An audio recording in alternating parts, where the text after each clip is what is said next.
ఒక్కసారి మీటింగ్ నీకు నచ్చకపోతే నా ముఖం మీద పెట్టా ఇట్లా అంటున్నాడు. నేను బేకరా అన్నాను కాలు పట్టి బయట కొట్టే వాళ్ళు మీరు శ్రీకారం చూస్తుంటారు కదా పడే స్థాయి వాళ్ళకి నమ్మిడే కదా గీత దాకా అంత సీరియస్ గా నాకేమనిపిస్తుందంటే వీటిని నేను కన్విన్స్ చేయాలంటే నేను మీటింగ్ పోవాలి, అసలు ఈ బిజినెస్ లో డబ్బు ఎలా వస్తుందో తెలుసుకోవాలి అని చెప్పి మీటింగ్ పోయినా. నాకు ఎట్లా పోయి తెలుసా మీటింగ్ కి శ్రీకారం బండి నడుపుతుంది పాఠశాల ఎంత వస్తుంది నన్ను నడవసం పెట్టుకుంటుంది. ఎందుకంటే మనం ఏ బాబు ఎప్పుడు తీర్చిచ్చేది అన్ని కష్టాలు పడుతుంది. ఒక పేదవానికి నెలకు 6 లక్షలు ఇప్పిస్తారు నా అప్లయన్స్ పడ్డ కష్టాలు. పాట వేసి చప్పట్లు కొట్టి వేసి దండం పెట్టు కదా, నేను కూడా పొరంబోకులలో నెంబర్ ఏకే మస్తు చూసినాం. ఇట్లాంటి పెట్టారు దునియా చూసినాం మనం. ఏం పీకాలి ఇంకా ఇదే కొట్టాలి డైలాగులు తక్కువలేదు. కేసీఆర్ ఏమేమి పథకం పెట్టాలి వీళ్ళు వార్డు మెంబర్లు ఎట్లయితే పరిపాలించాలి కూడా మాట్లాడే బ్యాచ్ అది కూడా. కాబట్టి నా సోపతికాలు ఎవరైనా ఉంటే జర మారుడైనా మీకు దండం పెడతా అని చెప్పింది స్టార్టింగ్ లా. నేను సుధాపోసం అని చెప్పలేదు, నేను అదే బ్యాచ్.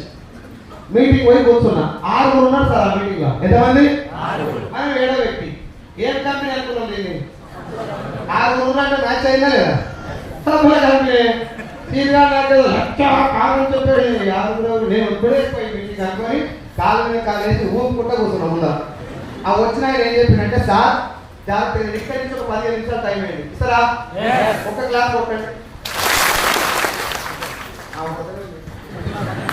1 2 3 thank you. సో జర 15 నిమిషాలు టైం అయింది. ఈ 15 మినిట్స్ జాగ్రత్తగా అయింది. నా లైఫ్ కంప్లీట్ గా ఆలోచన విధానాన్ని నేను నన్ను ఒక్కటే మాట చెప్పాలంటే నేను మీ ముందు మాట్లాడడానికి 15 నిమిషాలే కాదు. జాగ్రత్తగా వెళ్ళండి. నేను మాట్లాడినప్పుడు మీకు ఎక్కడన్నా సార్ మీరు తప్పు మాట్లాడుతున్నారని చెప్తే ఎంబడే చేయలేమంటే నో ప్రాబ్లం రైట్. జోకులలో కొంచెం అడిగి ఉంటుంది తప్ప విషయం కాబట్టి థియరిటికల్ ఉంటుంది ప్రాక్టికల్ ఉంటుంది కాబట్టి జాగ్రత్తగా వినండి. లెక్కలతో సహా జాగ్రత్తగా ట్రాన్స్లేట్ చేసుకోండి. Are you ready? Are you ready?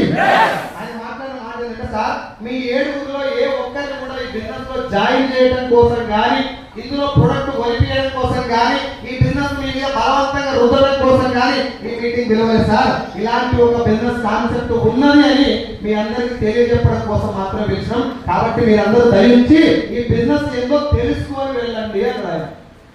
నాకు చాలా హ్యాపీగా అనిపించింది సార్. ఎందుకంటే మనం ఇంత బలవంతంగా అమ్మవారు భరించే లేకపోతే రకపోయినప్పుడు ఎంత పొందిస్తారు ఎంత అవుతారు నా మీద ఆధార్ కార్డు చూసుకొని ఎన్ని పంపిస్తారు ఈ భయం కూడా పోయినా. ఆయన ఏమన్నా మీరు ఎవరు కొనద్దు ముందు బిజినెస్ ఏదో కడుపు నిండా ఆకలి ఉన్నోనికి పక్క వీధిలో అన్నదానం పెడుతున్నారని ఇన్ఫర్మేషన్ ఇస్తా సార్. గోడ దురికిపోయి తిని వస్తాడు ఆకలి మీద.